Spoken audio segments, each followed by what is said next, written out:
Hi friends, welcome to crazy tech Kannada YouTube channel. ಇವತ್ತಿನ ಈ ವಿಡಿಯೋದಲ್ಲಿ ನಾವು ಕರ್ನಾಟಕ ಸರ್ಕಾರ ಕೃಷಿ ಇಲಾಖೆ ಕಡೆಯಿಂದ ರೈತರಿಗೆ ಹೊಸ ಟ್ರ್ಯಾಕ್ಟರ್ ಅನ್ನು ಖರೀದಿಸಲು ಸಬ್ಸಿಡಿಯನ್ನು ನೀಡುತ್ತಿದೆ ಮತ್ತು ಕೃಷಿ ಕೃಷಿಗೆ ಉಪಯೋಗವಾಗುವ ಇನ್ನಿತರ ಸಲಕರಣೆಗಳನ್ನು ಗಳನ್ನು ಖರೀದಿಸಲು ಸಹ ಕರ್ನಾಟಕ ಸರ್ಕಾರ ಕೃಷಿ ಇಲಾಖೆ ಕಡೆಯಿಂದ ರೈತರಿಗೆ ಸಬ್ಸಿಡಿಯನ್ನು ನೀಡಲಾಗುತ್ತಿದೆ. ಸೊ ಇವತ್ತಿನ ಈ ವಿಡಿಯೋದಲ್ಲಿ ನಾವು ಅಪ್ಲಿಕೇಶನ್ ಅನ್ನ ಯಾವ ರೀತಿ ಹಾಕೋದು ಮತ್ತು ಸಬ್ಸಿಡಿಯನ್ನ ಯಾವ ರೀತಿ ಪಡ್ಕೊಳ್ಳೋದು ಮತ್ತು ಅಪ್ಲಿಕೇಶನ್ ಹಾಕೋದಕ್ಕೆ ಯಾವೆಲ್ಲ ಡಾಕ್ಯುಮೆಂಟ್ಸ್ಗಳು ಬೇಕಾಗಿರುತ್ತವೆ ಅನ್ನೋದ್ರ ಬಗ್ಗೆ ಸಂಪೂರ್ಣವಾಗಿ ತಿಳ್ಕೊಳ್ಳೋಣ. ಬನ್ನಿ ಫ್ರೆಂಡ್ಸ್, ವಿಡಿಯೋನ ಸ್ಟಾರ್ಟ್ ಮಾಡೋಣ. ಸ್ಟಾರ್ಟ್ ಮಾಡೋಕ್ಕಿಂತ ಮುಂಚಿತವಾಗಿ ಇನ್ನೂ ಯಾರ್ಯಾರು ನಮ್ಮ crazy tech Kannada YouTube channel ಅನ್ನ ಸಬ್ಸ್ಕ್ರೈಬ್ ಮಾಡ್ಕೊಂಡಿಲ್ಲ, ಸೊ ದಯವಿಟ್ಟು ಸಬ್ಸ್ಕ್ರೈಬ್ ಮಾಡ್ಕೊಳ್ಳಿ ಮತ್ತು ವಿಡಿಯೋಗಳನ್ನ ನಿಮ್ಮ ಫ್ರೆಂಡ್ಸ್ಗೂ ಸಹ ಶೇರ್ ಮಾಡಿ ಅಂತ ಹೇಳ್ತಾ ಬನ್ನಿ ಫ್ರೆಂಡ್ಸ್, ವಿಡಿಯೋನ ಸ್ಟಾರ್ಟ್ ಮಾಡೋಣ. ಮೊದಲನೇದಾಗಿ ಅರ್ಹತೆಗಳನ್ನು ನೋಡೋದಾದ್ರೆ, ರೈತನು ಕಡ್ಡಾಯವಾಗಿ ಭಾರತದ ಪ್ರಜೆಯಾಗಿರಬೇಕು, ರೈತನ ಹೆಸರಿನಲ್ಲಿ ಭೂಮಿ ಇರಬೇಕು ಮತ್ತು ಕುಟುಂಬದ ವಾರ್ಷಿಕ ಆದಾಯ 2 ಲಕ್ಷಕ್ಕಿಂತ ಕಡಿಮೆ ಇರಬೇಕು.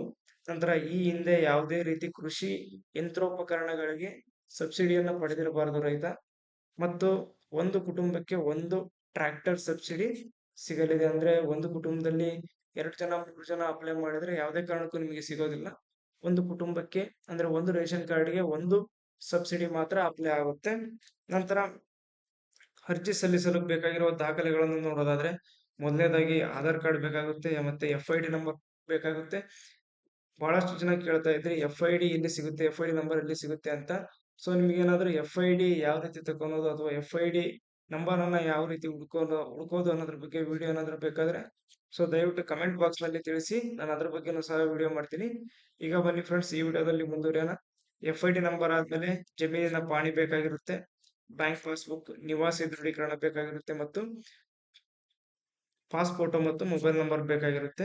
ಮತ್ತು ನೀವು ಖರೀದಿಸಲು ಇಚ್ಛಿಸುವ ಟ್ರ್ಯಾಕ್ಟರ್ ನ ದರ ಪಟ್ಟಿ ಅಂದ್ರೆ ಕೊಟೇಶನ್ ಫಾರ್ಮ್ ಬೇಕಾಗಿರುತ್ತೆ. ಅಂದ್ರೆ ನೀವು ಎಕ್ಸಾಂಪಲ್ ಮಹೀಂದ್ರ ಟ್ರ್ಯಾಕ್ಟರ್ ಅನ್ನ ಪರ್ಚೇಸ್ ಮಾಡ್ತಾ ಇದೀರ ಅಂದ್ರೆ ಮಹೀಂದ್ರ ಶೋರೂಮ್ಗೆ ಹೋಗಿ ನೀವು ಕೊಟೇಶನ್ ಅನ್ನ ತರಬೇಕಾಗಿರುತ್ತೆ ಫ್ರೆಂಡ್ಸ್. ಅಂದ್ರೆ ಟ್ರ್ಯಾಕ್ಟರ್ಗೆ ಕಾಸ್ಟ್ ಎಷ್ಟಾಗುತ್ತೆ, ಟ್ರ್ಯಾಕ್ಟರ್ಗೆ ಡೌನ್ ಪೇಮೆಂಟ್ ಎಷ್ಟು ಕಟ್ಟಬೇಕಾಗುತ್ತೆ, ಸೊ ಈ ರೀತಿಯಾಗಿ ಟೋಟಲ್ ಕಾಸ್ಟ್ ನ ಕೊಟೇಶನ್ ಅನ್ನ ನೀವು ಶೋರೂಮ್ ಕಡೆಯಿಂದ ತರಬೇಕಾಗಿರುತ್ತೆ ಫ್ರೆಂಡ್ಸ್. ಈ ಕೊಟೇಶನ್ ಇದ್ರೆ ಮಾತ್ರ ನಿಮಗೆ ಅಪ್ಲೈ ಮಾಡೋದಕ್ಕೆ ಆಗೋದು.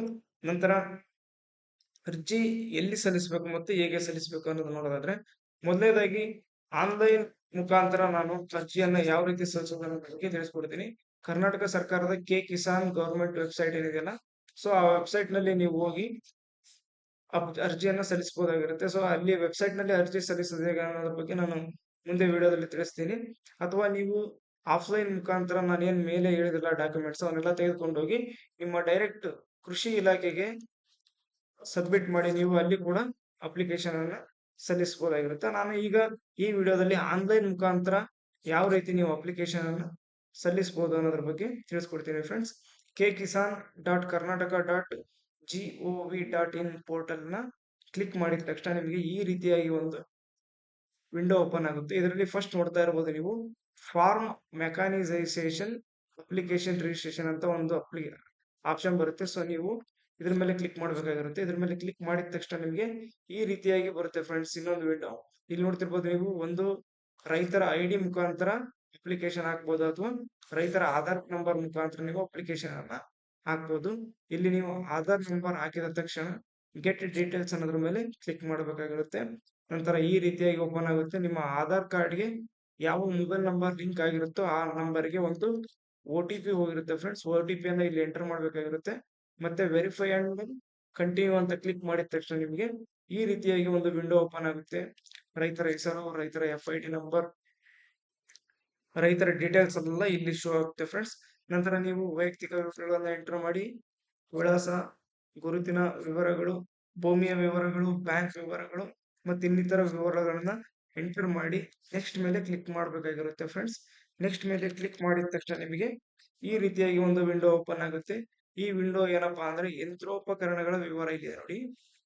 ಯಂತ್ರೋಪಕರಣಗಳ ವಿವರ, ನಿಮಗೆ ಯಾವ ಅಗ್ರಿಕಲ್ಚರ್ಗೋಸ್ಕರ ಯಾವ ಎಕ್ವಿಪ್ಮೆಂಟ್ ಬೇಕು, ನಿಮಗೆ ನಿಮ್ಮ ಸಹಾಯಧನ ಮೊತ್ತ ಎಷ್ಟು ಬೇಕು ಮತ್ತು ನೀವು ರೈತರ ಹೊತ್ತಿಗೆ ಅಂದ್ರೆ ನೀವು ಎಷ್ಟು ಹಾಕ್ತೀರಿ, ಟೋಟಲ್ ಅಮೌಂಟ್ ಎಷ್ಟಿದೆ, ಸಹಾಯಧನ ನಿಮ್ಗೆ ಎಷ್ಟು ಬೇಕು ಮತ್ತು ನಿಮ್ಮ ಕೈಯಿಂದ ನೀವು ಎಷ್ಟು ಹಾಕ್ತೀರಿ ಅನ್ನೋದ್ರ ಬಗ್ಗೆ ಸಂಪೂರ್ಣ ಡೀಟೇಲ್ಸ್. ಮತ್ತು ಯಂತ್ರೋಪಕರಣಗಳ ವರ್ಗ ಅಂತ ಬಂದ್ರೆ ಇಲ್ಲಿ ಟ್ರ್ಯಾಕ್ಟರ್ ಆಯ್ತು, ಆ ಬಿತ್ತುವ ಮಿಷನ್‌ಗಳಾಯ್ತು, ಇನ್ನು ಹಲವಾರು ರೀತಿಯ ಯಂತ್ರೋಪಕರಣಗಳನ್ನ ನಿಮಗೆ ಇಲ್ಲಿ ಸಬ್ಸಿಡಿಯಲ್ಲಿ ನೀಡಲಾಗುತ್ತದೆ. ಸೊ ನಿಮಗೆ ಯಾವ ಯಂತ್ರೋಪಕರಣ ಬೇಕೋ ಸೊ ಅದ್ರ ಬಗ್ಗೆ ಸಂಪೂರ್ಣವಾಗಿ ನೀವು ಇಲ್ಲಿ ಡೀಟೇಲ್ಸ್ ಅನ್ನ ಎಂಟರ್ ಮಾಡಬೇಕಾಗಿರುತ್ತೆ. ಇಲ್ಲಿ ನೋಡ್ತಾ ಇರ್ಬೋದು ನಿಮ್ಮ ಪಾಣಿ ಡೀಟೇಲ್ಸ್ಗಳು ಸಹ ಇಲ್ಲಿ ಶೋ ಆಗ್ತವೆ. ಸರ್ವೆ ನಂಬರ್ ಏನು, ಎಷ್ಟು ಲ್ಯಾಂಡ್ ಇದೆ ಎಲ್ಲ ಶೋ ಆಗ್ತವೆ FI ನಂಬರ್ ಮುಖಾಂತರ. ಇದಿಷ್ಟು ಹಾಕಿದ ನಂತರ ನೀವು ಸಬ್ಮಿಟ್ ಬಟನ್ ಮೇಲೆ ಕ್ಲಿಕ್ ಮಾಡಬೇಕಾಗಿರುತ್ತೆ. ಸಬ್ಮಿಟ್ ಬಟನ್ ಮೇಲೆ ಕ್ಲಿಕ್ ಮಾಡಿದ ತಕ್ಷಣ ನಿಮಗೆ ಈ ರೀತಿಯಾಗಿ ಇನ್ನೊಂದು ವಿಂಡೋ ಓಪನ್ ಆಗುತ್ತೆ. ಇದೇನಪ್ಪಾ ಅಂದ್ರೆ ಅಕ್ನಾಲಜ್ಮೆಂಟ್ ರಿಸಿಪ್ಟ್ ಆಗಿರುತ್ತೆ. ನೀವೇನು ಅಪ್ಲಿಕೇಶನ್ ಹಾಕಿರ್ತೀರಲ್ಲ, ಸೊ ನಿಮಗೆ ಅಪ್ಲಿಕೇಶನ್ ನಂಬರ್ ಮುಖಾಂತರ ನಿಮಗೆ ಒಂದು ಅಕ್ನಾಲಜ್ಮೆಂಟ್ ಬಂದಿರುತ್ತೆ. ಸೊ ನೀವು ಮುಂದಿನ ರೆಫರೆನ್ಸ್ಗೋಸ್ಕರ ಈ ಅಕ್ನಾಲಜ್ಮೆಂಟ್ ಅನ್ನ ನೀವು ಒಂದು ಜೆರಾಕ್ಸ್ ಆಯ್ತು ಅಥವಾ ಪ್ರಿಂಟ್ ತೆಗೆಸ್ಕೊಂಡು ನಿಮ್ಮ ಹತ್ರ ಇಟ್ಕೋಬೇಕಾಗಿರುತ್ತೆ ಫ್ರೆಂಡ್ಸ್. ಇದಿಷ್ಟು ಇವತ್ತಿನ ಈ ವಿಡಿಯೋ ಆಗಿರುತ್ತೆ ಫ್ರೆಂಡ್ಸ್. ಈ ವಿಡಿಯೋದಲ್ಲಿ ನಿಮಗೆ ಯಾವ ರೀತಿ ನೀವು ಫ್ರೀ ಟ್ರ್ಯಾಕ್ಟರ್ಗೆ ಆಯ್ತು ಅಥವಾ ಬಿತ್ತುವ ಮಿಷನ್ಗೆ ಆಯ್ತು ಅಥವಾ ಕಲ್ಟಿಮೀಟರ್ಗೆ ಆಯ್ತು ಅಥವಾ ಇನ್ನಿತರ ಸಲಕರಣೆ ಕೃಷಿ ಇಲಾಖೆಯಿಂದ ಕೊಡುವ ಇನ್ನಿತರ ಸಲಕರಣೆಗಳಿಗಾಗಿ ನೀವು ಸಬ್ಸಿಡಿಯನ್ನು ಪಡೆಯುವುದಕ್ಕೋಸ್ಕರ ಈ ರೀತಿಯಾಗಿ ಅರ್ಜಿ ಸಲ್ಲಿಸುವುದಾಗಿರುತ್ತೆ ಫ್ರೆಂಡ್ಸ್. ಇದಿಷ್ಟು ಇವತ್ತಿನ ಈ ವಿಡಿಯೋ ಆಗಿರುತ್ತೆ ಫ್ರೆಂಡ್ಸ್. ಇನ್ನು ಯಾರು ನಮ್ಮ ಕ್ರೇಜಿ ಟೆಕ್ ಕನ್ನಡ ಯೂಟ್ಯೂಬ್ ಚಾನಲ್ಗೆ ಸಬ್ಸ್ಕ್ರೈಬ್ ಮಾಡ್ಕೊಂಡಿಲ್ಲ, ಸೊ ದಯವಿಟ್ಟು ಸಬ್ಸ್ಕ್ರೈಬ್ ಮಾಡ್ಕೊಳ್ಳಿ ಮತ್ತು ವಿಡಿಯೋಗಳನ್ನು ನಿಮ್ಮ ಫ್ರೆಂಡ್ಸ್ಗೂ ಸಹ ಶೇರ್ ಮಾಡಿ. Thank you friends.